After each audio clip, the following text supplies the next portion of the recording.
এতিয়া মোৰ এই বয়স হৈছেতো, গতিকে এজন বুজুৰ্গ মানুহৰ আণ্ডাৰতে যাব পাৰিলেও পলমকৈ হ'লেও, গতিকে তেখেতৰ এটা ফিলচফি থিংকিং আছে।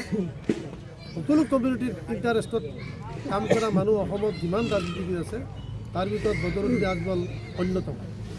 আপুনি তাৰ মানে আজমল অনুষ্ঠান যিবিলাক প্ৰতিষ্ঠান কৰিছে সেইবিলাক যদি আপুনি ভিজিট কৰে তেতিয়া নিশ্চয় আপুনি ভাবিব সি এজন শিক্ষা বিশাৰদ, সি এজন ধৰ্মগুৰু, সি এজন তেখেতৰ ৰাজনীতিবিদ, এখন এজন ফিলচফাৰ থিংকাৰ। গতিকে তেখেতে খালি ৰাজনীতিটো নকৰে, ৰাজনীতি বেছি দিন হোৱা নাই আহিছে। তেখেত আজমল ফাউণ্ডেশ্যনৰ জৰিয়তে এই দেশখনত অসমত বহুত কাম কৰি আছে আৰু এই মানুহজনৰ ওচৰত আৰু বহুত দিন আগতেই মই লগ হ'ব লাগিছিল। মোৰ ষ্টুডেণ্ট লাইফতো তেখেতৰ লগত মই লগ দিব লাগিছিল। কাৰণ এতিয়া মই সেইটো বুজি শুনিতো তাৰ নেতৃত্বত মই জইন কৰিলোঁ আজি। এটা অভিযোগ উত্থাপন হৈছে এটা সময়ত